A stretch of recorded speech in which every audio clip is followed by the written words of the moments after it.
გამარჯობათ მეგობრებო, დღეს ვისაუბრებთ მერკურიზე და თუ როგორი ინტერპრეტაცია აქვს მერკურის პირად რუკაში. და განვიხილავთ თითოეულ ნიშნავს, რა თქმა უნდა. შეგახსენებთ საკუთარ თავს ლეილა. გთხოვთ რომ გადახვიდეთ ჩემს YouTube არხზე, გამოიწეროთ ის, გაუზიაროთ მეგობრებს და ლაიქოთ და კომენტაროთ და დააფიქსიროთ თქვენი აზრი. მერკური პირად რუკაში აქ არ უნდა დაგვავიწყდეს, რომ ეს მხოლოდ მერკურიზეა საუბარი და მცირე ინფორმაცია იქნება, ასევე ასპექტირება არ უნდა დაგვავიწყდეს, რომელ სახლშია და რომელ ნიშანშია. ეს ყველაფერი მერკურის, რა თქმა უნდა, სხვადასხვა ელფერს აძლევს. ეხლა ზოგადად მერკური რას განაგებს პირად რუკაში. პირველ რიგში მერკური პასუხისმგებელია კომუნიკაციის უნარზე. თუ როგორ შეუძლია ადამიანს კომუნიკაცია, შეუძლია თუ არა საერთოდ და ასე შემდეგ. შემდეგ იგი განათლებაზე მიუთითებს, მეხსიერებაზე, განათლებაზე, მიდრეკილებაზე სწავლის მიმართ, ეს ყველაფერი მერკურის ახასიათებს, ანუ მერკური მართავს მას.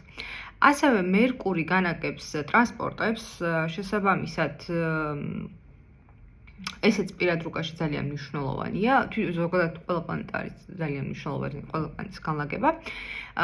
ასევე იგი მიუთითებს როგორც ნათესავებზე, მეზობლებზე, მაგრამ რაც ყველაზე ძალიან ერთ-ერთი მნიშვნელოვანია, რომ დაძმებზე და ანუ დაძმური ურთიერთობა ვისთანაც გვაქვს ამ ადამიანებზე.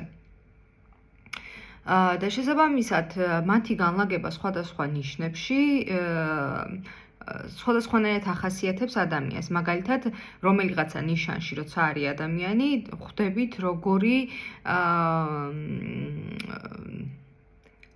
როგორი მეტყველების უნარი აქვს, ან როგორ ესმის გაგებული, სხვა საუბრობს და როგორ ესმის მისი გაგებული, მოდი ასე ვთქვათ. ასევე მერკური პასუხისმგებელია როგორც ანუ ფლირტაობის უნარზე, მოდი ასე ვთქვათ, და გააჩნია რა ნიშანშია. ასევე მერკური კიდევ ვამბობ, რომ განათლებაზე მიუთითებს და ძირითადად, რა თქმა უნდა, ეს როგორც შეიძლება გრძელვადიანი იყოს, ისე მოკლებადიანი ნიშანს გააჩნია. თუმცა განათლებაზე მხოლოდ მერკური არ მიუთითებს. თუმცა ეს ერთ-ერთია. და მოკლედ ეხლა თქვენის ნებართვით გადავალ უშუალოდ კონკრეტულ ნიშნებზე, თუ როგორ ავლენს თავს მერკური. მერკური ლომში. მერკური ლომის ადამიანები, ანუ მერკური ლომში, ვისაც ყავს პირად რუკაში, არიან ადამიანები, რომლებსაც მაღალფარდოვანი სიტყვები ძალიან მოსწონთ, ანუ საუბრობენ ძალიან მაღალფარდოვანი სიტყვებით, ანუ შენიღბულად, ასე ვთქვათ და ჩვეულებრივ რაღაცაც იმდენად რთულად შეიძლება გადმოსცენ, რომ ჯერთი საპირისპირო, ანუ თქვენ წინ მდგომ ადამიანმა შეიძლება იფიქროს, რომ ძალიან განათლებულია. უბრალოდ ტერმინების რახარუხი შეიძლება ჰქონდეს, რათა მეორე ადამიანისთვის რთული იყოს ამის გაგება.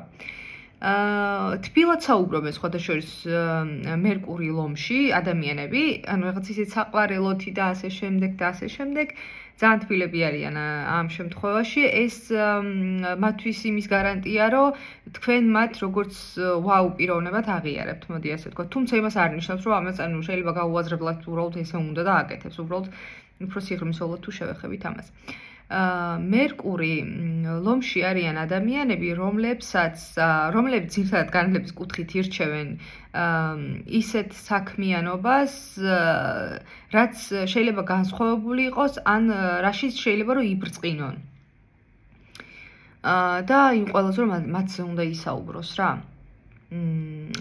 მერკური, რა თქმა უნდა, ლომში ყავთ ტრანსპორტები, რაღაცა მეფური და ასე შემდეგ. ეს მართლა, ანუ თითქოს სტერეოტიპიაო ახლა მეტყვით შეიძლება, მაგრამ მართლა ბევრი რაღაცა ეგრეა.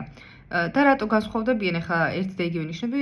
იმიტომ რომ სახლებს, ნიშნებს, ასპექტირებას დიდი მნიშვნელობა აქვს და როგორ მუშაობს ახლა ადამიანი, ვითარდება, არ ვითარდება, ამაზეც დიდი რაღაცა, ბევრი რაღაცაა დამოკიდებული. ძალიან ესე იგი